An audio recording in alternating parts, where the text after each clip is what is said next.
I'm Alper Özerdem. I'm the Dean of Jimmy and Rosalind Carter School for Peace and Conflict Resolution here at your University. It's my great pleasure to chair the second panel of the symposium. And before we start, and while people are still coming back to the room, our Arlington campus is a really interesting place. There are three main colleges here. My school, the Carter School for Peace and Conflict Resolution, as well as Scalia School for Law, and also the Shar School.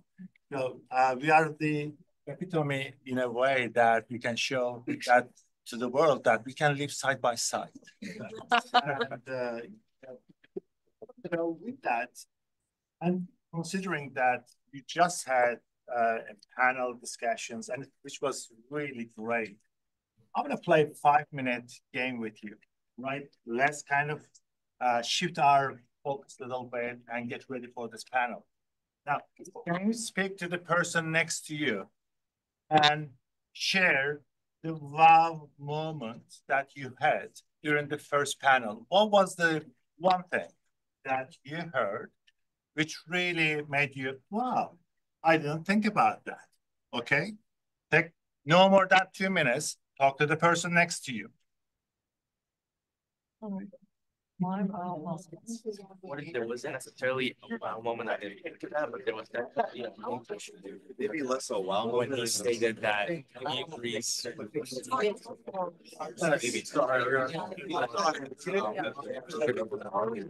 No, then I was just kind of shocked about it. What do you think was interesting?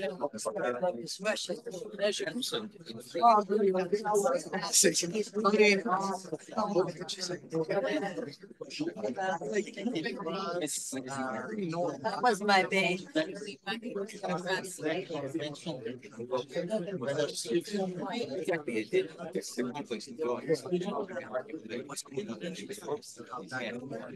Asia,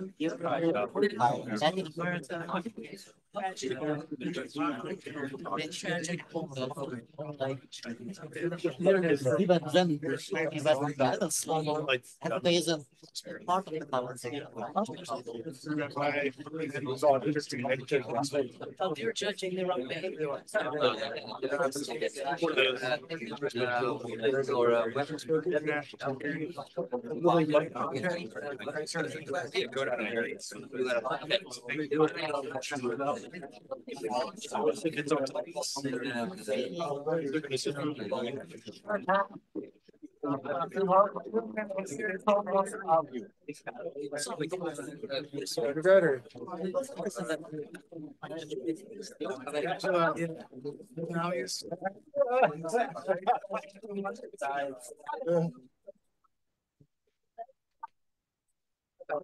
When you pass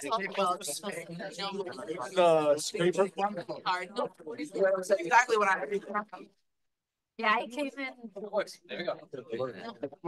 Thank you very much. And I really appreciate that you are in this. And just share with us, like from few people, what were this problem were for you. Yes. So I guess the wow moment comes in listening to the different individuals Right. on, and this is personal opinion here, is the level of lack of informed nature, I'll keep it of the general population of the United States. They don't really fully appreciate what's going on in the area. So they think they know and say, well, it's simple. You can just do X, Y, and Z. It's like, no, it's not simple, and that's why we're still here. So I guess the level of awareness on part of the general population of the United States. Great, thank you. Anybody else? Gentleman at the back. Sure, I guess I'll share. We discussed, is the U.S. credible anymore? Are they on the stage or have they evacuated and have they gone back to this isolationist idea? That's a really interesting point because that will be part of our discussions in this panel. So I think that's going to be a great segue. I can take one more. I'm from this side of the room. It shouldn't be, yes. Okay. Hello, my name's Xavier. I'm a master student at the Shar School, and I think one thing that stood out to me in the last panel was about, I guess, the whole thing of coercion. Yeah, about trying to restore our deterrence levels, and I think Professor Duick said it best about speaking softly, the big stick, and he was saying we should do like I guess less talking and show more of our actions in order to restore the credibility of our deterrence to deter our enemies. Right.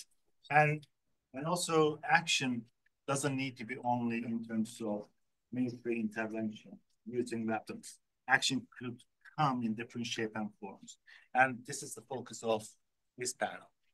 We want to focus on peacemaking and peace building, war termination, and what happens the day after. So to do that, I think as a kind of an initial idea, conflict response can be different. And I have three excellent panelists to help us with that. So in the previous panel, we heard that conflict management versus conflict resolution and how the US can use these different tools. And I would also bring conflict transformation to the table, which is not often really kind of considered effectively. And we tend to talk about conflict response, but not necessarily conflict prevention, right? We tend to be reactive rather than proactive.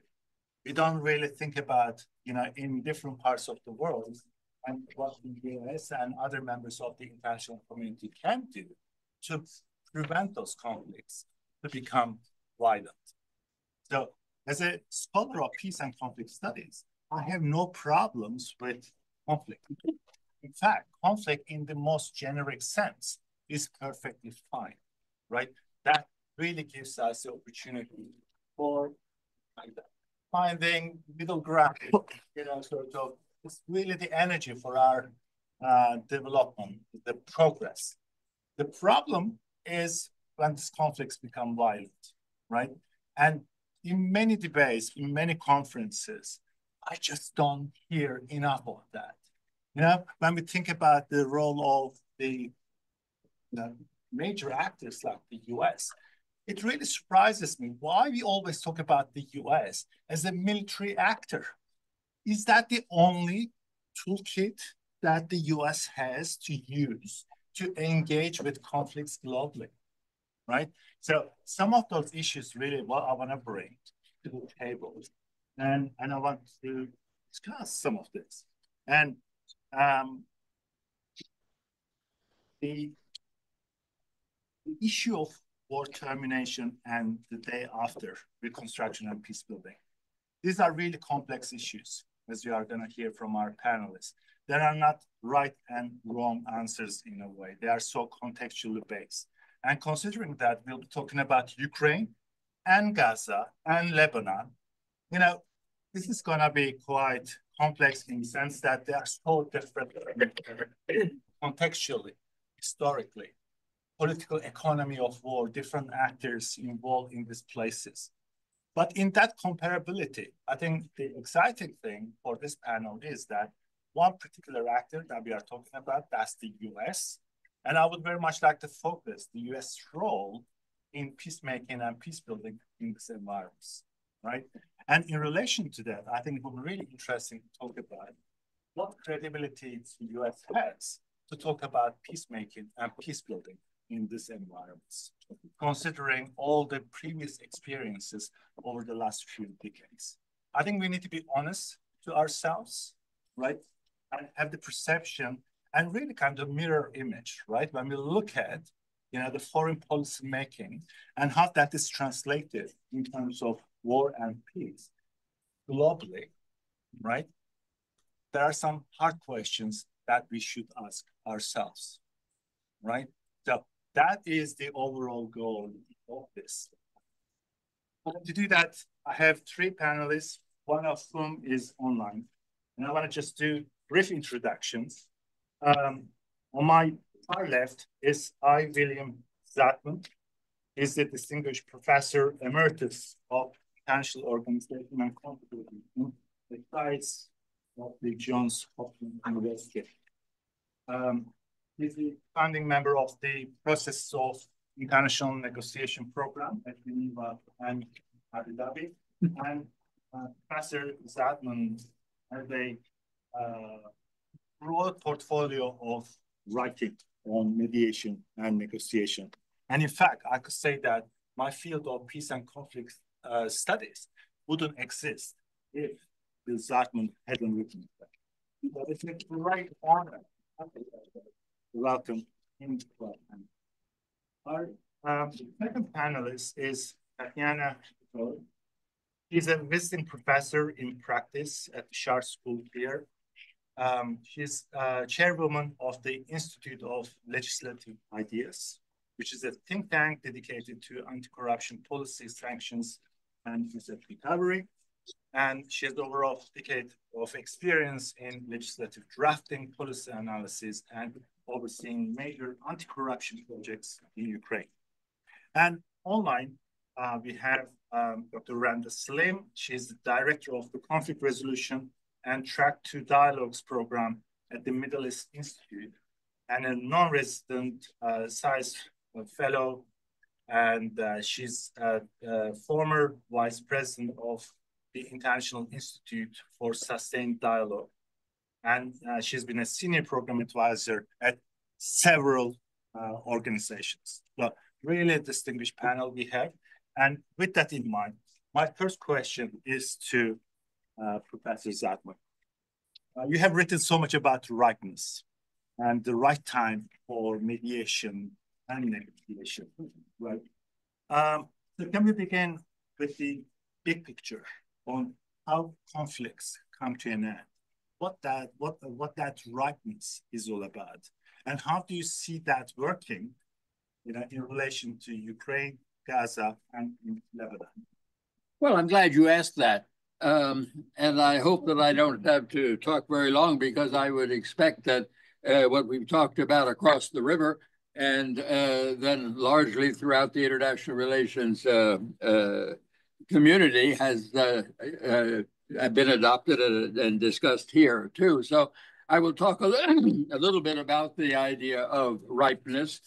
Came out of a slogan of Lenin's, "Ripe for revolution," and I changed it to "Ripe for resolution," which was a misnomer. So let me mention, first of all, that we are not talking about resolution. An earlier speaker talked about solutionism in the United States. We're looking for ends of things that it's not going to take place. We're talking at best about conflict management. And management means the ending of violence as a means of conflict and a return to political means. As you mentioned yourself, conflict continues. Conflict is all around us. We have to learn to live with it. So we're talking about ripeness for negotiation and mediation. That is part is getting down to find an outcome, an agreement for the moment among themselves. And there are three components, if you'll pardon my going through a litany, three components of ripeness: the mutually hurting stalemate, the way out, and the valid spokesman. I think the most important of the starting one is the mutually hurting stalemate. That is, each of the three words is important. Mutual, both sides must feel that the stalemate that exists in which they're stuck hurts. If you look at the outside and say, man, that's hurting them, it's irrelevant if the parties themselves don't feel that hurt. And so what we're interested in is seeing when it happens and if we can help make that happen from the outside. The idea of a way out is a misnomer. It's simply the indication that the other party feels the same thing, and that there is a possible solution out of this conflict. Not solution in the sense that I just decried, but an outcome in negotiation. And a point that's much less emphasized is the idea of valid spokesman.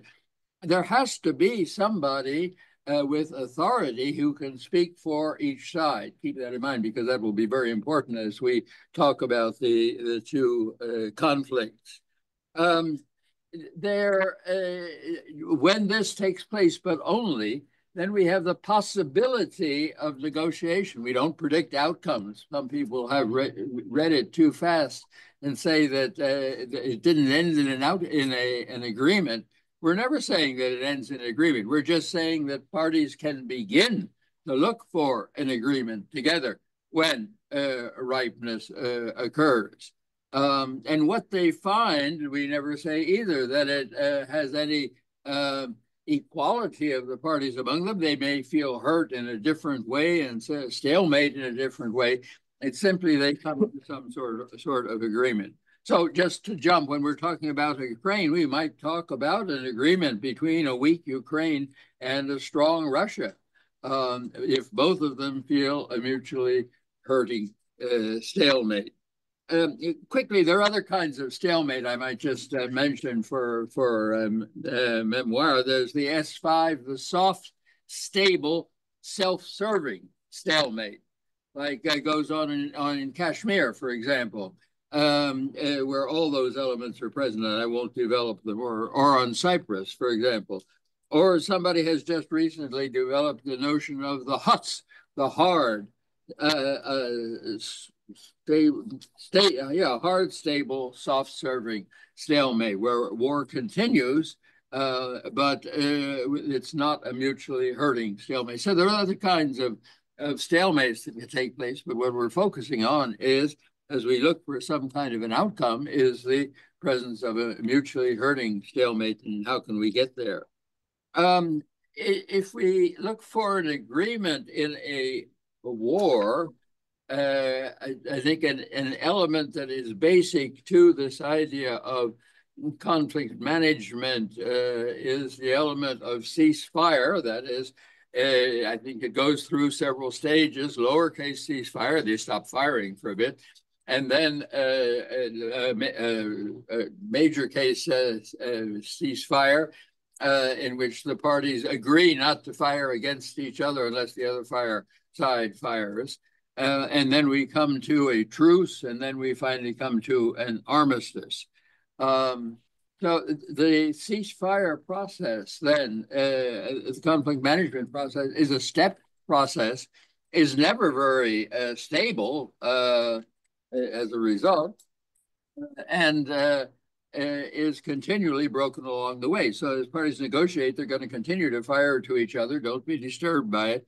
They're just trying to get better positions as they move ahead, presumably in negotiation. But that depends, if we're talking about the Ukraine, that depends on the battle line.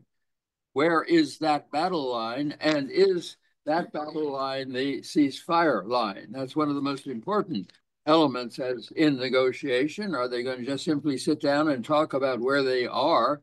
Or are we already going to talk about some kind of exchange of territories? There is not any agreement as to where they are. Luhansk and the other oblast are not fully occupied, and the line keeps changing and so on. So the idea of a ceasefire on the battle line is in itself an unstable kind of situation.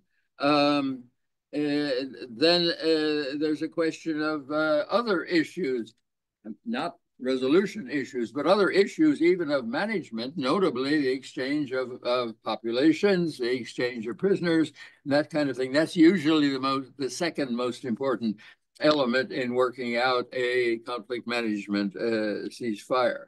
So where are we going to be? Well, it depends where that line is going to be, and depends on whether the sides get tired enough, whether Russia decides that it's not worth the effort to go push any further, although it could with effort, and where the Ukrainians agree that it's not worth the effort to get the civilian population bombed all the time in order to try to resist or push further. You can see by that it would be silly to try to predict where that line will be, somewhere near where it is now, no doubt. But it is, I think, clear to predict that the effort to settle that line will be long and drawn out and unstable. And I think no case is like another case, but I think it's worth recalling at least one other case in this case, and that is Korea, where finally the line was changed from the 38th parallel, from the original line, and then tinkered with, and so on, and all the while fighting went on, and it took a couple of years even to get to some kind of ceasefire. So the clear prediction is an unclear prediction. Now we go to the Middle East, and that's an even more challenging situation. Okay, I do it in 5 minutes. First of all, I think the search in the Middle East for a ceasefire is absolutely mindless. You know, I can really pity these poor guys as Blinken, Biden, and Haas come out there and say we're the United States and we're for a ceasefire and we want you to think about it. I mean, it's like coming and selling shoe-fly pie to these people. We want you to think about shoe-fly pie. Really? Okay, it's the United States. Let's think about ceasefire and shoe-fly pie, and we'll sign up to ceasefire, and then we'll go back and fight again. Because given the positions of either side, neither in a mutually hurting stalemate, that is where they admit the hurt, although you can say, oh, this side and that side is hurting, that there is no ripe situation at the moment, and the position of either side are totally incompatible. Hamas wants Israel out. Israel wants Hamas out. There you go. And so that kind of search is likely to go on for some time, although we will go out and ask for shoe-fly pie.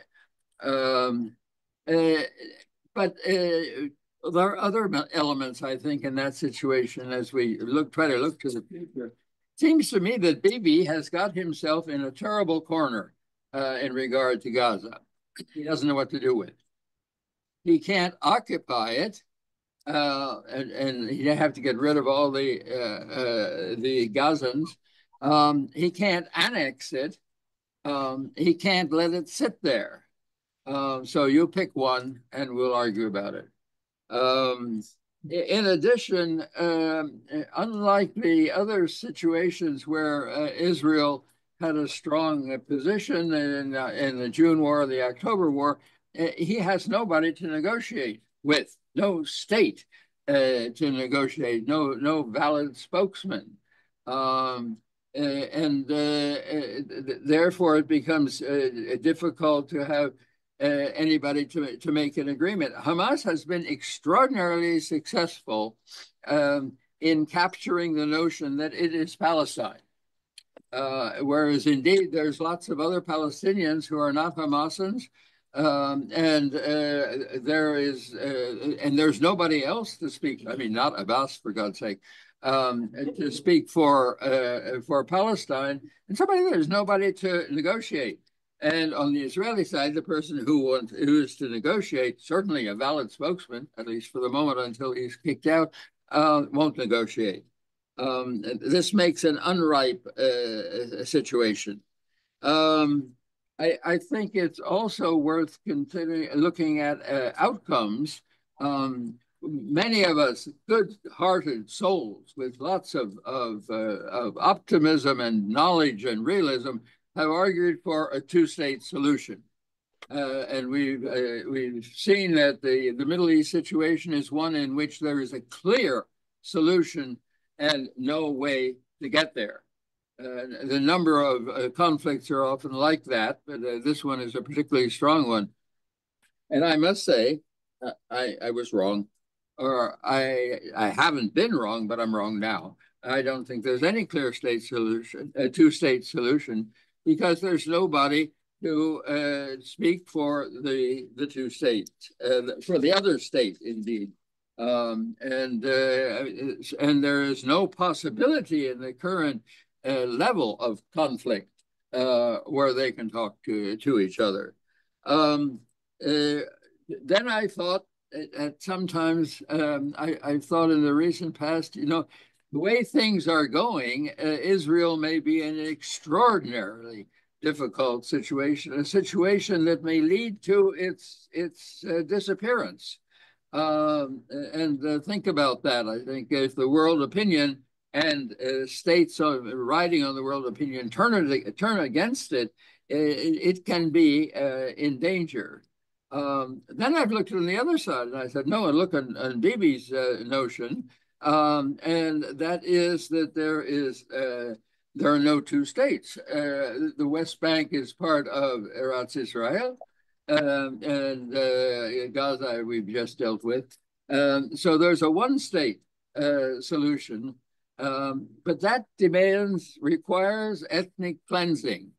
I'm sorry I said that because that's a terribly bad word. It's so bad that it's unlikely to take place. And the other one-state solution is not on the possible agenda at the present time. So again, here I am with the possibility of making a clear prediction. You got it? Let me end with just one last point. As I leap over this and try to return to my normal optimistic sense, I look for parallels. I think it's very important in international relations or any kind of analysis to say, what is this like? And what are the differences? What are the similarities? And two situations come to mind, two, maybe three. One is France and Algeria. Quite similar, a rebel terrorist movement fighting against an established state. They got themselves into a mutually hurting stalemate. France won militarily, but it was tired of it. It was tearing itself apart in the guts. And the Algerians admitted that they were hurting militarily, but not politically. And somebody arose and took his prior views and the views of others and pulled them together and got a solution. It came out of one side. That's important when I get my conclusion. It was a goal, of course. The second situation is similar to, it seems to me, and that is South Africa, where again, the hurting stalemate, this is, I think, very illustrative, was in perspective. Umkhonto Wasizwe said, remember, we have more people than you, and one shot, one settler. And the settlers said, we're in trouble. And in fact, a very interesting situation for de Klerk, who woke up one day and said, listed the reasons which South Africa couldn't go on like that. And so they came together. One leader was already in place, Mandela, and the other one, de Klerk, came to this conclusion. One lesson to draw from this is that they both came from the inside. They both came from the parties themselves, not from outside mediators or interference. Of course, there are always people who are willing to help and did help a bit and so on. But in both cases, it was the two parties who came together. I would bring out, however, one, and again, half situation. And this is the situation of Carter and of, there I went. Good Lord, when you get to a certain age, you've lost Egypt. No, the American Secretary of State. That's Huh? Kissinger. Kissinger, thank you. It's so embarrassing. I know the feeling. Carter and Kissinger, who did come from the outside, who knocked heads together and came to some a kind of movement in this conflict. I know my time's up. That's why I'm not speaking anymore. So there is a possibility with the United States, only the United States, playing that mediating role. I would still hope for a possibility of somebody coming from the inside and meeting somebody else from the inside and doing it themselves. Thank you, Bill. I don't want to interrupt you because how could you interrupt such a lucid analysis? And thank you so much. I think we had a great start for our discussions. And immediately I want to turn to Tatiana. Around the ripeness for war termination in Ukraine, what are your thoughts? What are the options? And if that is successful somehow, what are your priorities for building and action with it? Thank you for this question. Thank you for your statements. I have my plan, but I will reverse it because I want to follow up to make a little follow up. We're talking, there's like a place for negotiations, for the peace building. If we have we have two parties that are hurt enough and they want to stop it.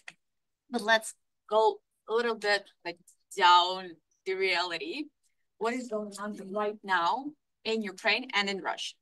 So the big mistake of Western politicians was to hold that Russia will act rationally. And if they try their best to make this war unprofitable for Russia, Putin will just stop and maybe think a little bit. Their economic, they have enough oligarchs, they have enough business people just to say stop and let's rethink it, what we have done. But no, and it was a great mistake because what we see right now, that Russia is the most sanctioned country in the world. So, but the war is on the, there is an end of the third year of the war. So we're not talking about what we see right now, that Russia will maintain this war if it has the economic ability to do that. If there would be money for that, it will maintain this war, and that's it. So let's go into the numbers. It was, I think, 1 week ago, the State Duma, Russian State Duma, they released the federal budget, the draft of the federal budget for 2025-2027 year. So the 84% of this budget is classified. Information is classified. But there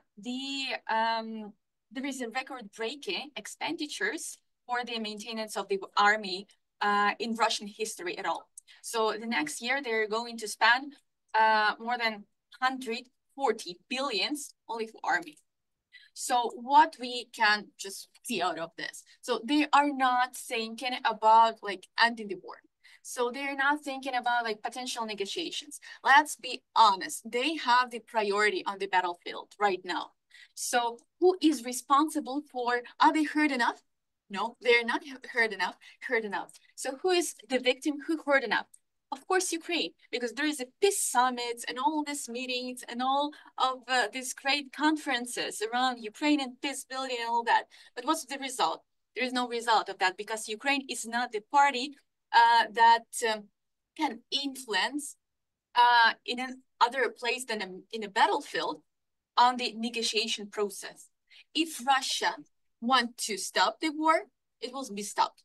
Not in Brussels, not in Berlin or whatever, any European or American capital, the negotiation process or there would be decision on okay, let's start the negotiation process because it's only Russia. If Putin and his allies decide, maybe not only Putin, but let's not forget about China and all the donors, like Russian donors, but they decide whether to end this war or not. Believe me, Ukraine heard enough. Many people there was an old survey that stated that 73% of Ukrainians, they're ready for the negotiations, but if Russia releases and leave all Ukrainian territories. But now the percentage of people who want just to somehow end this war is higher, higher and higher. Why? Because of the third year of the war. And after this, I want to jump into the reality of Ukrainian reality right now. So, because talking about the scenarios, good, bad scenarios, we have to understand what's on the play of state right now in Ukraine. Because being here in Washington, it's extremely hard to understand what is going on there. So let's start from the demographic crisis, because one of the goals of Russia and Putin's goals is to make Ukraine depopulated territory at all. So just people, they want this piece of territory just to be empty. And after that, it's so easy to get this, like anything they want. What we have right now, according to the demographic changes, more than 14 million Ukrainians left the country. 40 million Ukrainians. It's 1/3 of all the Ukrainian population. So they went abroad. There was like, it was the first year of the war, even the second year of the war. People stayed abroad, they were refugees, they stayed there, but they tried not to assimilate. They had that idea of coming back home. Now it's the end of the third year of the war. Children, mainly we're talking about women and children. Children go into the schools. They know perfectly the native language of that country they are staying in. So their moms, they got jobs. They started to work. They built the community. They are socialized. So and according to the survey of Kyiv International Institute of Sociology, there's like almost half of the men are willing to join their families abroad if travel restrictions are lifted. So as for now, it's like there is a restriction for men to leave the country because they may be drafted to the army. So hundreds of thousands men are drafted to the army. So their families are abroad. So what's the next step? Or they will move abroad and the territory and Ukraine will be depopulated, or they will come back in Ukraine to their homes, if they have one. They will not have families. And what's the next step? And it would be great if those people, those like former soldiers, would not be physically or like psychologically like traumatized.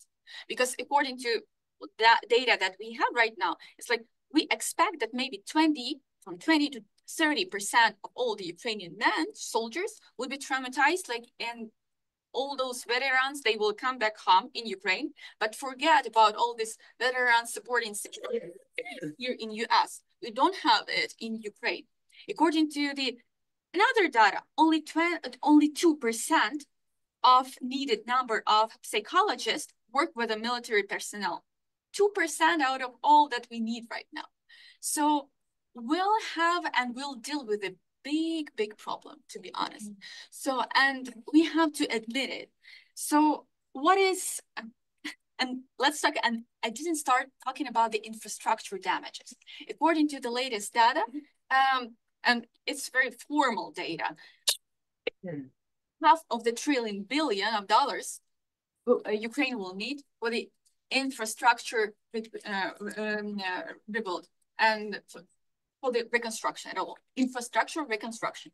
So it's important to understand the real sums is around $1 trillion. $1 trillion. Ukraine, just like what Ukraine has right now, Ukraine has an extremely high deficit of the budget. So we depend on the international partners on around like 80% of our budget. So we have a problem like social problem, we have demographic problem, and we have a budgetary problem. So, and Russia expects to spend 3 times higher and more funds to fund their army in the next year, only on the next year. So I want to be optimistic, but we have to be realistic. So if let's go further. Why Russia is still doing what it is doing? It has resources.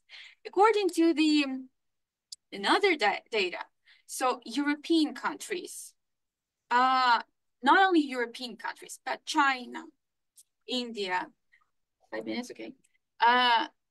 Other countries, they're fueling this Russian army, Russian budget. So why should they stop if they got, I think as for now, it would be around like almost $1 trillion. $1 trillion due to selling their fossil fuel, oil, gas, and all that. So why should they stop? Another thing, they have a great, okay, they have sanctions, restrictions. there is so many loopholes in this sanction restriction that they have their shadow flee. They just like they're doing well, quite well. So another thing, we're talking about like let's not funding Russian economy. Just let's be tough on that. According to the paper we developed together with Maria, according to our estimates, international companies brings the Russian budget annually around $27 billion in taxes. Who is on the first line and the second line, like in this rate of these companies by countries? What do you think? Who is on the first line? Who is the first on contributing to Russian budget in taxes? Whose companies? America. US. So US is the first. The second one is Germany. So we have to understand that if we continue fund Russia, it will maintain this war and nothing will change at all.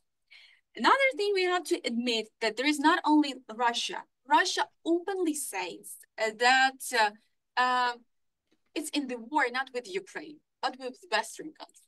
We have China, we have North Korea, we have other countries like quite supporters who will just like benefit from this war.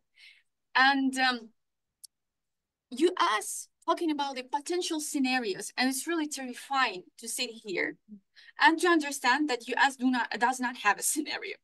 Like only the next week we maybe have that feeling in which direction US will just like go with its international strategy.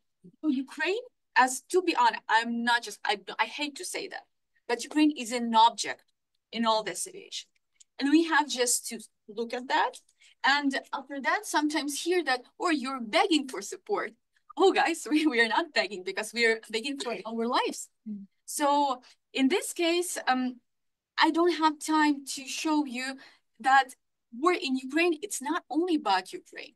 Because the possible, how many minutes I have? 2 minutes. Okay, great. So about like we have this not positive scenario, but we have another scenario. Okay, there would be the end of the war. For example, in 1 year or maybe 2 years, it's a bad scenario. To be honest, it's a bad scenario because it's bad for Ukraine. This conflict will be frozen, and all the Ukrainians who has like some plans for their future, some resources, they will leave because there would be no guarantees that in 2, 3, 5 years, the war will not be remained. And this is a big problem. After those people who could do that, they will leave. Those people who will need to stay, they will stay. And what would be the next step? The Georgia scenario. When the party of peace will come and Russia will grab Ukraine, not military, but politically and mentally. And it's a supernatural thing because people want to live in peace. Imagine that you live under this bombing 3 years. What would you want just to stop the war? And if someone will come and say, you know, just what Georgians are now doing, you know that there is election in Georgia and all the Tbilisi, all the Georgia is full of billboards of 2 pictures. Ukraine bombarded Ukraine, like destroyed Ukraine cities, and flourishing Tbilisi filled with Russian money. And what they are just showing that if you want live in peace, be friends with Russia. So you have to be friends with Russia. And the best scenario, as Ukraine can stuck in that. If US and EU will not have like the strategy and will not stop to fund this aggression. Thank you. Wow. Thank you, Tatiana. Amazing analysis of the situation. Excellent. And so realistic. And I love the points that you made about, Russia, when they are ready and unprepared to talk about peace, then perhaps we will have chance for the war termination in Ukraine. I haven't heard the population of Ukraine argument very often. I think that's really interesting. And the long-term impact. And your point around like the post-war Ukraine may be as challenging as the war, right? So there are so many others. Excellent analysis. So with that, let me move to Dr. Slim, who is online. The same question really about the war termination in relation to Gaza and Lebanon. We are reaching kind of the end of the panel. We want to really kind of be more hopeful and positive about the war termination. But considering that we'll be talking about the Middle East, I'm not sure whether that's going to be the case. But over to you, Dr. Smith. Thank you very much, Dean Özerdem, for the introduction. And thank you, Ellen Lapson, for the invitation. Honored to share the podium with Bill and Tatiana. And apologies to all for not being in person with you today. I will be moving in my remarks back and forth between the two ongoing conflicts, Gaza and Lebanon. I think there is room for optimism in reaching a ceasefire in Lebanon. I don't think that's the case in Gaza. As I think other speakers have already said, you have US officials who are in the region right now trying to push forward two ceasefire deals, one between Hamas and Israel and the other between Lebanon and Israel. I think the chances of a deal on the Lebanon-Israel front are quite strong right now. Negotiations over a ceasefire deal in Gaza have all but collapsed at the moment, and I don't see them being revived in terms of conflict dynamics. US officials, including President Joe Biden, viewed Sinwar's death, the Hamas leader, as well as the decapitation of Hezbollah's senior leadership, including their Secretary General Hassan Nasrallah, as an opportunity for Israel to declare victory and bring an end to both wars. This assumed the warring parties, especially the Israeli Prime Minister Netanyahu, are interested in a ceasefire or some kind of off-ramp from the war in Gaza and Lebanon, respectively.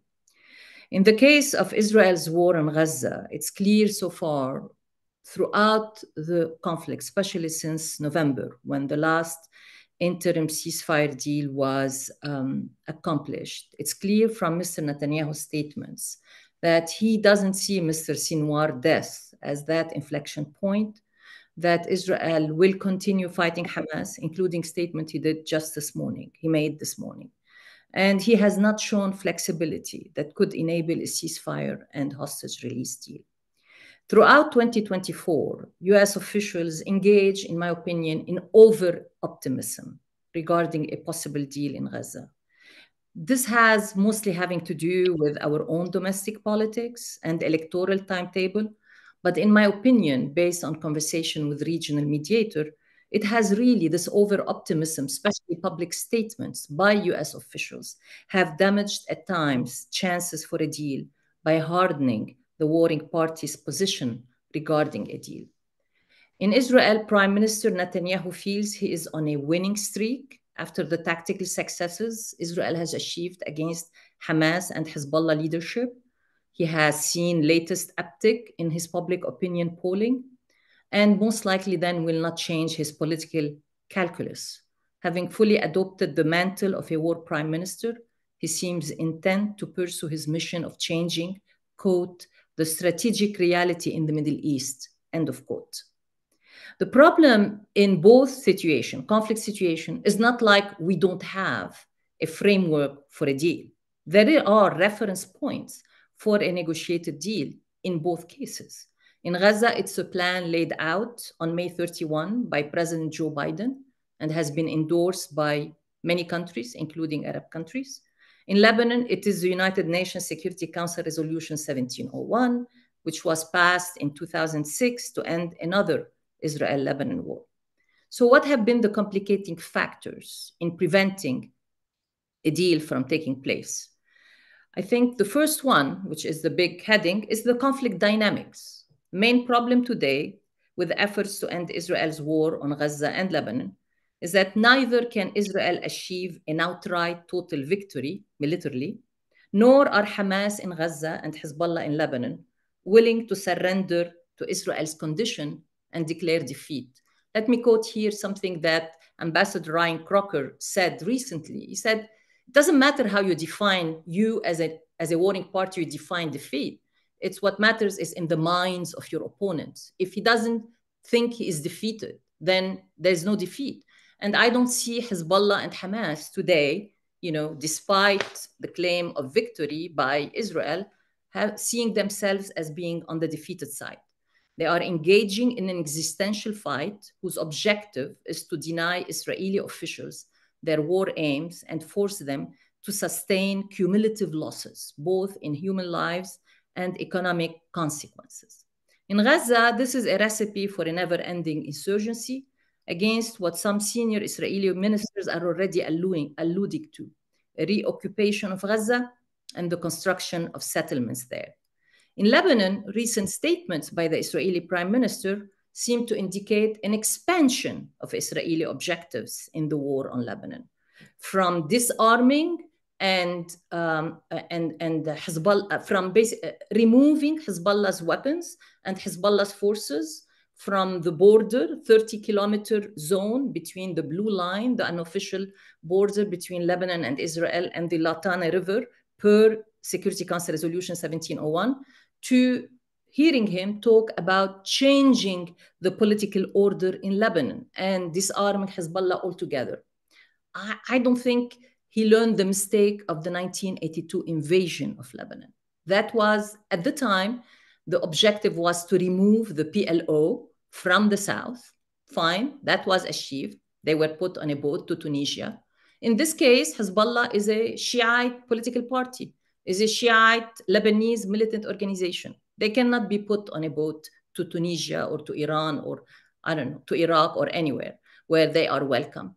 And 1982, the idea was Israel was going to have its ally in Bashir Gemayel. He was shortly assassinated thereafter. And the US paid a heavy price. We lost 241 US service members in a terrorist attack targeting the Marine barracks in 1983, which we know now was conducted by Hezbollah. So that's one complicating factor, is that neither side, building on what Bill has said, is right now feeling they are facing a hurting stalemate. The second complicating factor, again, Bill has referred to that, is the leadership, especially when it comes to leadership in Gaza and in Hamas and Hezbollah. The problem is that it's not clear right now who speaks respectively for Hamas and Hezbollah. And more importantly, who can deliver their fighters to back a negotiated deal. By decapitating the Gaza-based Hamas leadership, including Mr. Sinwar, and Hezbollah's political and military leadership, Israeli leaders have increased rather than removed obstacles to a negotiated deal in either situation.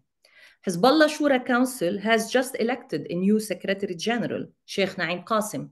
But compared to Nasrallah, he lacks military skills. He doesn't have as much gravitas or influence over the fighters, the same kind of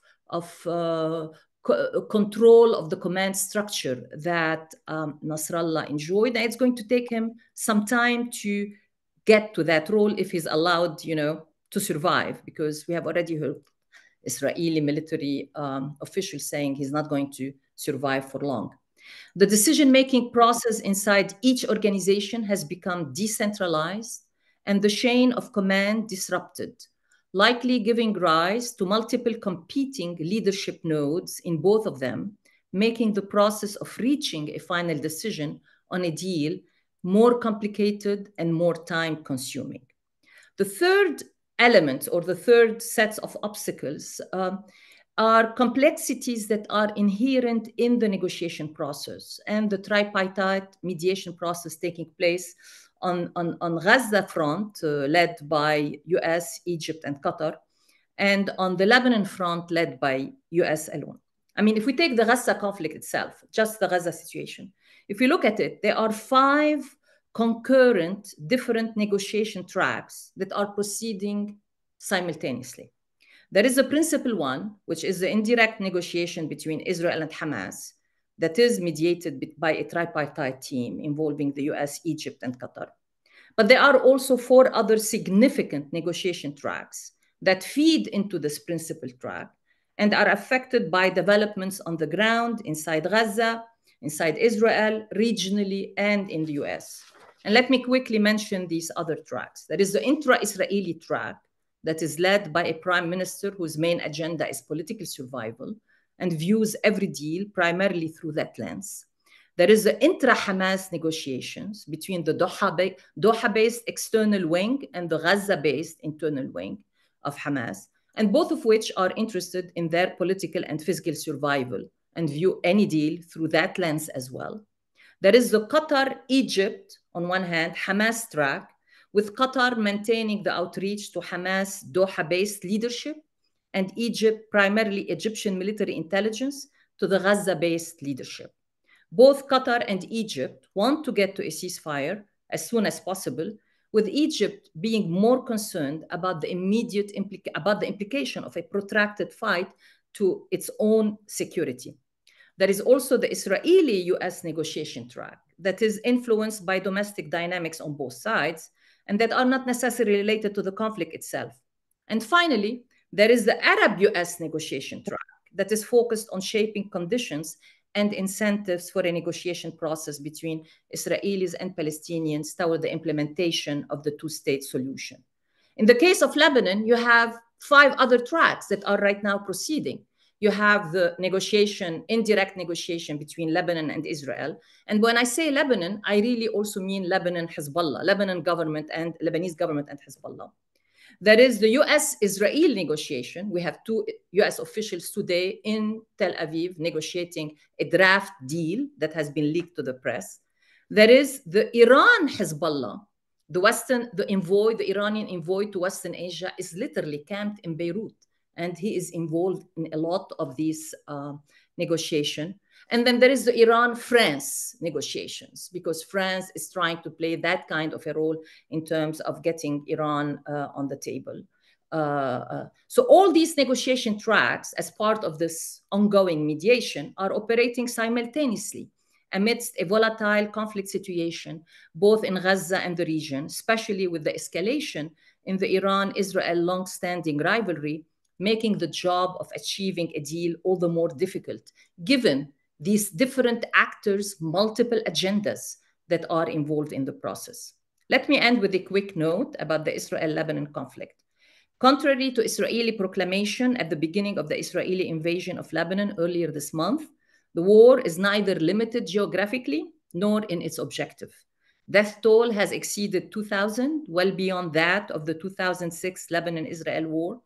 1.2 million Lebanese have been displaced, and that will have serious implications for reconstruction down the road post-ceasefire.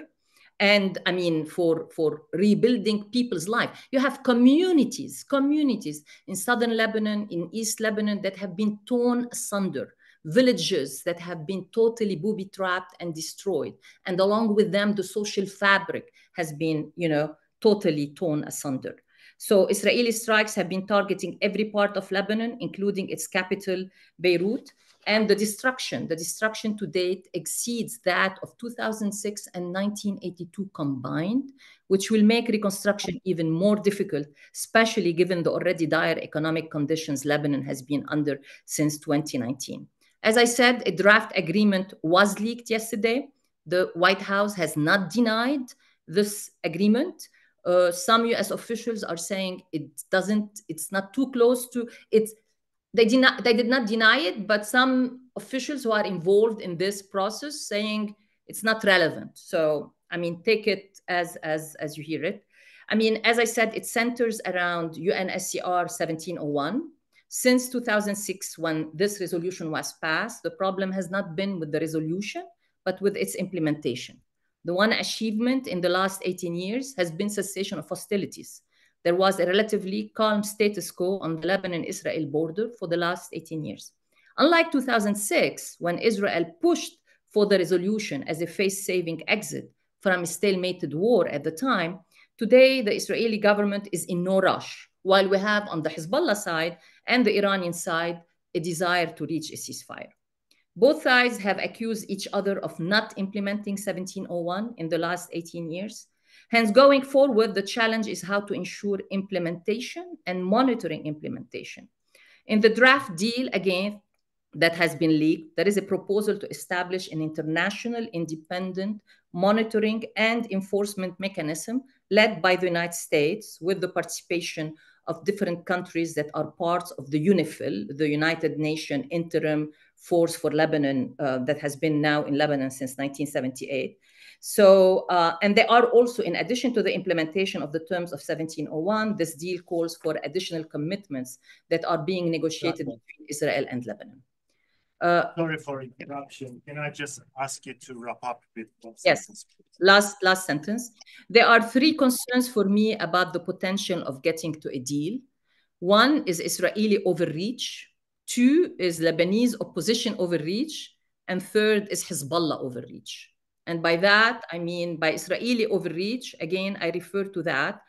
If the idea is to create a buffer zone between the Blue Line and the Litani River, where security is under the control of the Lebanese armed forces and UNIFIL, that's achievable.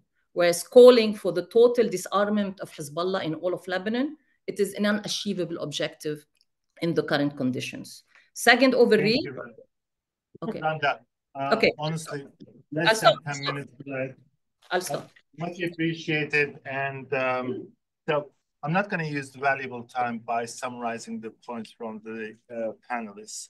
But it was really great to hear that there are multiple track negotiations taking place as we speak for the wars in Gaza and Lebanon. That's reassuring and it's hopeful. The last 10 minutes, I want to focus on the role of the US. And gentlemen, you will have only 2 minutes, literally 2 minutes to respond to this. With the wars in Ukraine, Gaza, and Lebanon, obviously US is part of it, involved in different ways. What does that mean for the US reputation regionally and globally as a peacemaker? And what does that look like in the future? Bill, shall I start with you? First of all, it would be silly to answer before the 5th of November. And if you all want to sit around while we can debate it at that time. I have my preferences. Trump says that he's going to bring a peace in an agreement, not peace, an agreement in Ukraine. I don't think Harris knows where Ukraine is. And they both have some sympathies to Israel, but I don't know how far they're going to go. What can I say? The situation, the wisest thing to do, it seems to me, is stay out for the moment, but walk around it. I mean, I think if the Republicans get in, a return to the Abraham Accords was an extremely important game changer. You're talking about transformation. It was a transformation. We don't have any such transformation in regard to Ukraine, but the field is open. I hope we don't go around trying to sell shoe fly pie anymore. But Gana, what do you think? Just like there is U.S. reputation. Okay. Two things. First one, Ukraine was running out of money. And there was a agreement regarding the using the Russian frozen assets. So there's like 300 billion of Russian frozen assets that's set in the Western jurisdictions, and the Americans and the EU partners are just like struggling what to do with that, because we cannot break the international law. You just like take the aggressor's money and give it to the reconstruction, to the defense. It's like it's too complicated. But they were struggling for like a 1 year, I would say, how they're going to use the profits that they gain for the management of these frozen assets and give it to Ukraine. And we're talking about, and it's a loan backed by these profits. And it took like 1 year. And in Ukraine, it was like, guys, you're not even using Russian money. You're just given like that loan backed by the profits. And it's really, it's like, that's insane, to be honest. And for Ukraine, it's like, you have to decide what are you doing? Because like, there was a great, not the great, but phrase someone said that we have to support Ukraine in fighting. you have to support Ukraine in winning, just not in fighting, because Ukraine is fed up of fighting. We have to win it. And there is a great phrase, like, it's a commonly used phrase, like, bad peace is better than good war. But what we have right now, it's not true, because bad peace will lead to the long another war. So what we need is good peace. But peace funded. Ukraine must be funded with everything it needs. It has to have what to use, the right to strike back, because it's insane not to give the victim a right to strike back and just to be with Ukraine just in its fighting. And the second thing, stop funding the aggression. Just like, do not normalize connections, any economic, business, and other connections with Russia and its allies. China depends on US. US depends on China, but it's something you have to work on, and not normalize, but isolate the aggressor and defund it. And after that, you'll see that things will change dramatically. Thank you. Randa? Quickly, I won't take 2 minutes. Quickly, the US is not viewed as an honest broker. This is nothing new, especially when it comes to Israel. But it's viewed as the only party that can bring Israel to the negotiation. Well, with that note,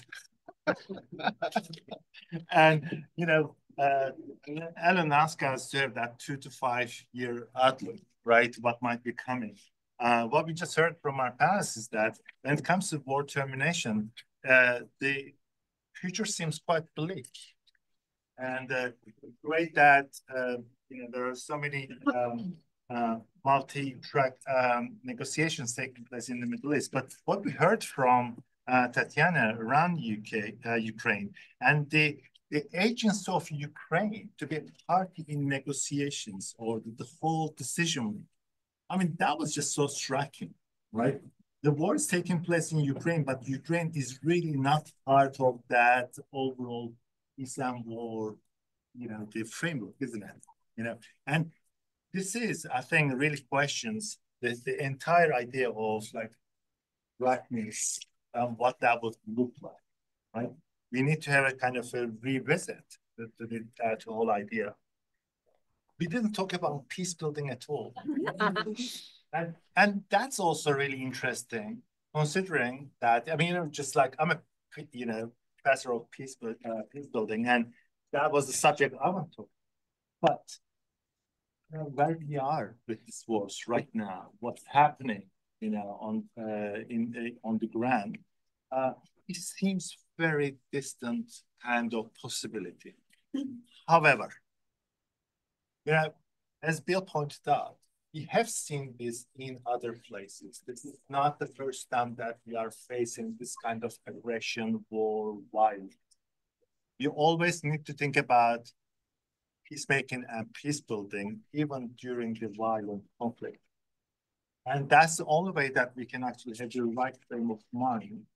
Otherwise, we will keep applying the medicine of military solutions, not giving enough opportunity for other means of conflict resolution and conflict transformation and conflict prevention.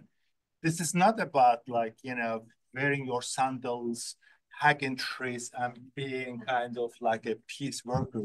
That's unfortunately the overall image of my field. The point I'm making here is that we can plan for peace while the war is raging, right? And then I think that worked really well in many places. That's what I'm inviting everybody, really, policymakers, practitioners, to be with that kind of framework. And I want to thank all of our panelists for the excellent session. A wonderful moderator and terrific panel. So I think I agree with you that it was somehow perhaps premature to try to talk about peace building, that we'll come back in a year or two and maybe do peace building. But I think from Bill, Randa, and Tatiana, we really have a very much richer understanding of what will that process look like? How do you get there? What has to fall into place before we can be in a more productive place? And the distinction between Lebanon and Gaza on, you know, what is achievable in the short to medium term with rather than the enduring existential, you know, lack of resolution. I mean, I think Bill's, you know, early remarks were, you know, that we're barely talking about managing, certainly not resolving, or, you know, tying this all up with a pretty bow. So I'm really, you know, thankful to all of you for coming, and I hope you found it useful. For me, this was, you know, really, we got some of the great voices in these conversations on these very painful conflicts. But I really do hope that we found that bridge between kind of, you know, the practical world and the theoretical world of academia to just open ourselves up to, you know, the conceptual thinking that goes into bringing these wars to an end, and what some of the pieces are that would need to be in place that are not yet in place. So thank you all for coming. We will make sure that you're all on our mailing list of future CSPS events. We only do the sort of this format event once a year, but we do have smaller speakers programs and other activities that you might be interested in. So thanks everybody.